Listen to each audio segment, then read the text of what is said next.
Well, if the Copenhagen summit taught us anything, is that the world is still very much divided about climate change. Lord Christopher Monckton is regarded as one of the world's leading sceptics on the issue. He's here in Australia, in the studio. And to debate him, climate scientist Dr. Ben McNeill from the University of New South Wales. Good morning to you both. Morning. Thanks, Lord Monckton, you've asked me to call you Christopher. Yeah. Why have scientists like Ben got climate change so wrong?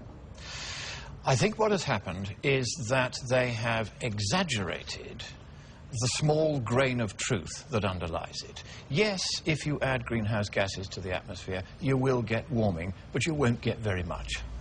OK. Ben, is that a possibility, that the greenhouse gases are being overstated, that the impact on climate is being overstated, that this is just simply a natural event we're going through? Look, we've had 150 years of understanding of what is driving our climate and what greenhouse gases are. Just like we know that UV is reflected by the sunscreen properties, we know greenhouse gases trap heat. Now, it is very true that we have a range of different warming trajectories we're going on. It could be 2-degree warming by the end of the century, up to 7 degrees warming. But that's entirely dependent on how much greenhouse gas that we emit in the future. The science in terms of climate change is well and truly over in terms of the fundamentals. We can debate the politics, we can debate what we do, but in terms of the fundamental understanding, it's like trying to really debating the laws of physics. It's not debatable, unfortunately. The politics is, and I'm sure Lord Monckton will enlighten us on the politics. He's a politician, but in terms of the science, it is fundamentally sound. Well, is Ben right? Because the vast majority of scientists, credible scientists in the world, do back climate change. Do you have any evidence for that? Well, the IPCC report is one of all peer-reviewed, 4,000 scientists. All right, let's take the peer review process then.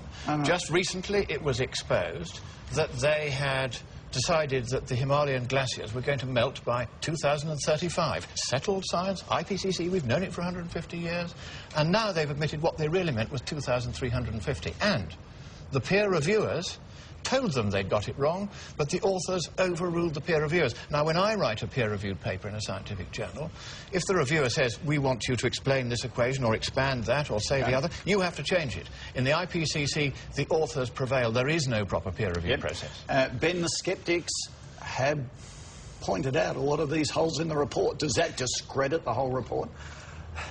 You have thousands and thousands of different published peer-reviewed evidence and science to go by in these reports. Now, if I was a reasonable person, I can easily accept the 999 observations that are out there. For example, that the Arctic sea ice has actually rapidly declined, worst case scenario, beyond what we thought in terms of our models.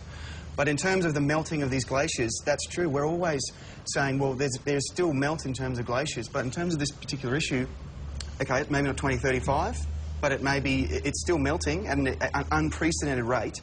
And that one evidence, what about sea level rise? What about droughts? What about bushfire risk? What about the temperature record? I mean, what we're seeing here is an attempt by many people in society who don't like what the science is saying. And I understand that, absolutely. But to try and point to cherry-picking information here and there over the insurmountable, amazing amount of evidence that is out there from Australian scientists. We have CSIRO climate scientists, Bureau of Meteorology climate scientists, to somehow discredit what we do in our lives, in our professional lives, is outrageous. With all respect, you are not an expert on the central question in this debate, which is climate sensitivity. How much warming will you get if you add CO2 to the atmosphere? And sorry, you are a climate scientist? What I'm going to do is to give you some results in the peer-reviewed literature. Yes, one of them was written by me, but we're not going to mention that. We're going to mention other people, eminent scientists, not laymen like me. Let's take Professor Richard Lindzen, for instance, who has produced paper after paper showing that climate sensitivity is around 1/4 to 1/7 of what the UN says it is. That means you get 1/4 to the 7th of the warming that the UN says.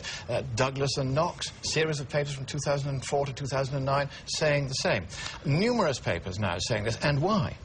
Because if you look at the only period of sustained warming over which we could have had any influence, and that's between roughly 1983 and 2001, all previous periods of warming we couldn't have had any influence on any analysis.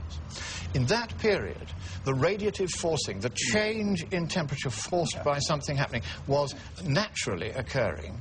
Cloud cover change of 3 watts per square metre, all anthropogenic forcings, estimated by the IPCC 0.8, 5 times as much forcing from natural causes as from CO2. From that, you can calculate that the effect of CO2 on temperature is once again 1/6 to 1/7 of what the UN says it is. That is an observed result. We had this debate, and there are a lot of other scientists who totally disagree with that. But I suppose my point is, if you're wrong, we go to hell and back. Right. Hang on. If Ben's wrong, well then, what have we done? We've better managed our resources. What have we lost? Just a moment. What we've lost is lives, and in the millions. Here's what Herr Ziegler, the UN's Right to Food rapporteur,